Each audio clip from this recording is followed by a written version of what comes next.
एक बार की बात है, एक गांव में रूपाली नाम की एक लड़की रहती थी। वह अपनी माँ और 2 छोटी बहनों के साथ रहती थी। कुछ सालों पहले उसके पिता की मृत्यु हो गई थी। उसके पिता के जाने के बाद उसकी माँ कौशल्या ने घर की सारी जिम्मेदारी अपने सर पर ले रखी थी।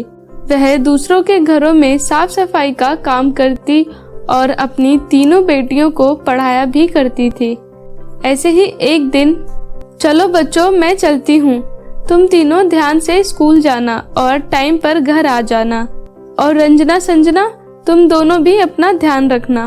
फिर रूपाली कहती है, अच्छा माँ आप जाओ, आपको लेट हो रहा है, हम स्कूल चले जाएंगे। फिर कौशल्या काम के लिए निकल जाती है और कुछ देर के बाद रूपाली भी अपनी दोनों बहनों के साथ स्कूल के लिए निकल जाती है।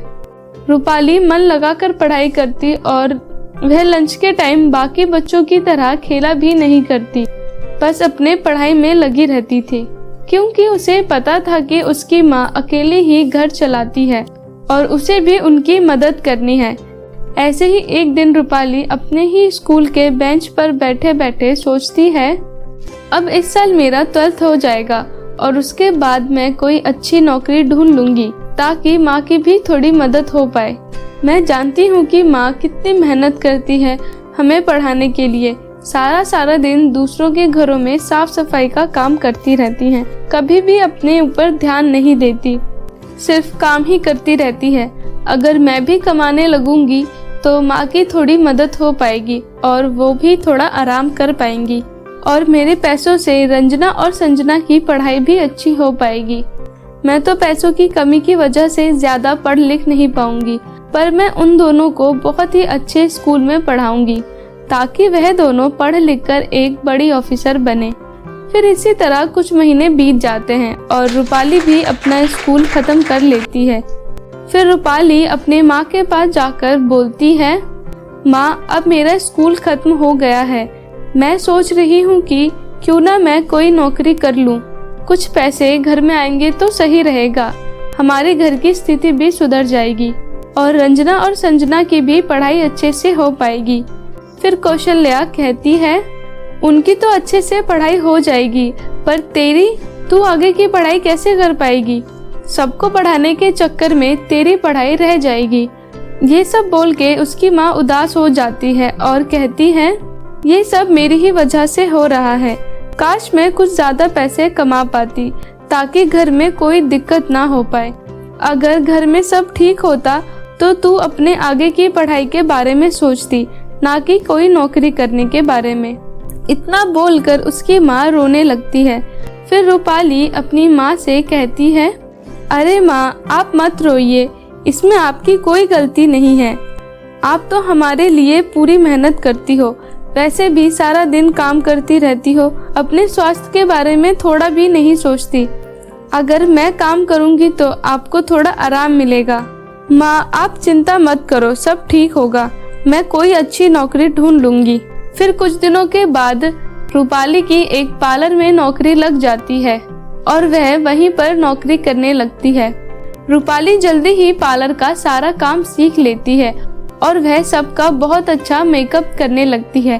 अब रूपाली से मेकअप करवाने के लिए लोग दूर दूर से आने लगे थे।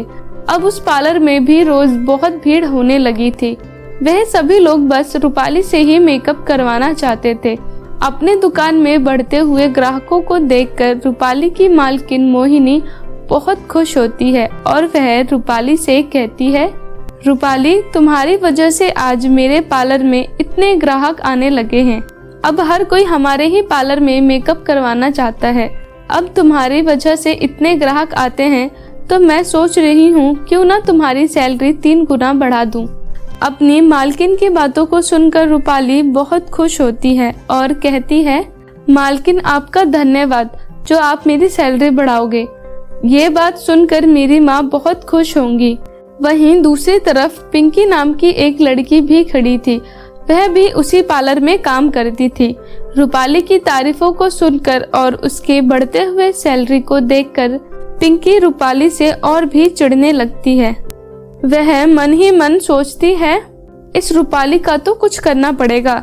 जब तक ये यहाँ रहेगी तब तक मालकिन सिर्फ इसी की ही तारीफ करेगी। इसने मालकिन को अपने जालों में फंसा लिया है। फिर रूपाली घर जाते हुए रास्ते में सोचती है कि जब माँ को पता चलेगा कि मेरी सैलरी 3 गुना बढ़ गई है तो वह कितना खुश हो जाएंगी। अब तो हमारे घर में किसी भी चीज की कमी नहीं हो पाएगी, सब कुछ ठीक हो जाएगा। रंजना और संजना का भी एडमिशन एक बड़े स्कूल में करवा पाऊंगी अब तो मैं। इतना सब सोचकर रूपाली खुशी खुशी घर चली जाती है। कुछ देर के बाद उसकी दोनों बहनें भी स्कूल से घर आ जाती है। फिर वह तीनों अपनी माँ का इंतजार करती है।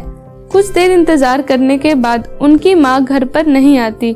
फिर रूपाली परेशान हो जाती है और बोलती है, क्या बात है माँ, अभी तक घर पर क्यों नहीं आई? सब ठीक तो है ना?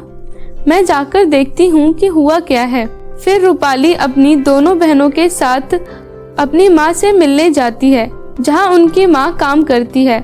वहाँ जाने के बाद रूपाली बोलती है, आंटी जी, क्या माँ अभी भी आपके घर पर है?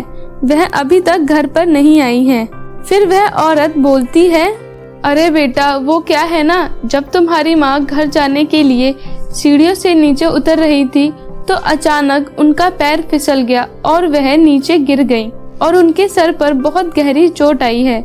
हमने उन्हें पास के ही हॉस्पिटल में एडमिट करवा दिया है। हमें तुम्हारे घर का एड्रेस नहीं पता था, इसलिए हम तुम्हें खबर कर नहीं पाए। तुम सब जाकर अपनी माँ से हॉस्पिटल में मिल सकती हो। ये सब सुनकर वह तीनों बहनें घबरा जाती हैं और फौरन ही हॉस्पिटल के लिए निकल जाती हैं। हॉस्पिटल जाने के बाद रूपाली डॉक्टर से पूछती है, डॉक्टर, मेरी माँ कैसी हैं? वह ठीक तो है ना? फिर डॉक्टर कहती है, बेटा, तुम्हारी माँ के सर पर गहरी चोट आई है और उनका काफी खून बह गया है। हमें उनका जल्दी ही ऑपरेशन करना पड़ेगा। उनके ऑपरेशन में लाखों का खर्चा पड़ेगा। तुम जल्दी ही पैसों का इंतजाम कर दो। हमें उनका जल्दी ही ऑपरेशन करना पड़ेगा, नहीं तो अगर ज्यादा देर हो गई तो हम तुम्हारी माँ को नहीं बचा पाएंगे। फिर रूपाली बोलती है, आप चिंता मत करो, मैं पैसों का जल्दी ही इंतजाम कर लूंगी। आप बस ऑपरेशन की तैयारियां करो।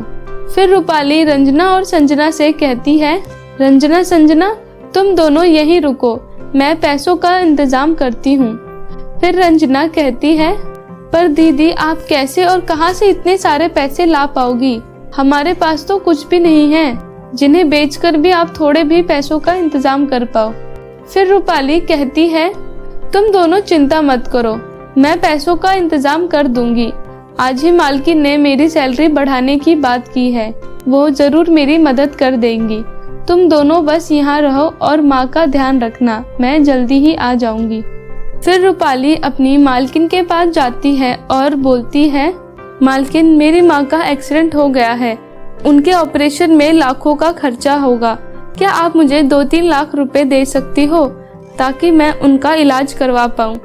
यह सुनकर उसकी मालकिन कहती है, रूपाली, मैं इतने सारे पैसे तुम्हें नहीं दे पाऊंगी क्योंकि मेरे ऊपर भी अभी बहुत सारे लोन हैं। इस दुकान का भी लोन चुकाना होता है। तुम तो जानती ही हो, मैंने नया पार्लर खोला है और इस पार्लर का ही इतना सारा लोन मेरे सर पर है। अभी तो मैं खुद कर्जे में डूबी हुई हूँ। मैं तुम्हें इतने सारे पैसे नहीं दे पाऊंगी। पार्लर से मैं जितना भी कमाती हूँ वो सब सैलरी और बैंक के लोन में ही चला जाता है। मैं कोई जमा पूंजी भी नहीं कर पाती जो तुम्हें दे पाऊँ। रूपाली, तुम मुझे माफ कर दो, मैं इतने पैसे तुम्हें नहीं दे पाऊंगी। फिर रूपाली कुछ नहीं कहती और निराश होकर वहाँ से चली जाती है। अब रूपाली को समझ नहीं आता कि वह पैसों का इंतजाम कैसे करे। वह थक हार के रास्ते में चलती जाती है और एक नदी के किनारे जाकर बैठकर रोने लगती है। उसकी रोने की आवाज सुनकर सिंड्रेला परी वहाँ आ जाती है। फिर सिंड्रेला परी रूपाली से कहती है, रूपाली, तुम क्यों रो रही हो?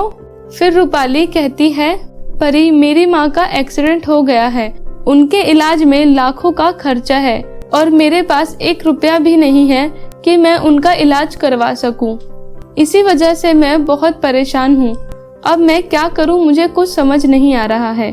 फिर सिंड्रेला परी कहती है, रूपाली, तुम परेशान मत हो, मैं तुम्हारी मदद कर सकती हूँ। मैं तुम्हारे बालों को जादुई सुनहरे बालों में बदल सकती हूँ। अगर तुम्हें कुछ भी चाहिए होगा तो तुम इन बालों से मांग लेना, तुम्हें सब कुछ मिल जाएगा जो तुम्हारी इच्छा होगी। इतना बोलते ही परी अपनी जादुई छड़ी से रूपाली के बालों को सुनहरे जादुई बालों में बदल देती है। ये सब देख रूपाली बहुत खुश होती है और परी को धन्यवाद करके वहाँ से चली जाती है। फिर रूपाली अपनी जादुई बालों की मदद से पैसों का इंतजाम कर लेती है और उन पैसों को हॉस्पिटल में जाकर जमा करवा देती है और उसके बाद उसकी माँ का ऑपरेशन हो जाता है और उसकी माँ ठीक हो जाती है।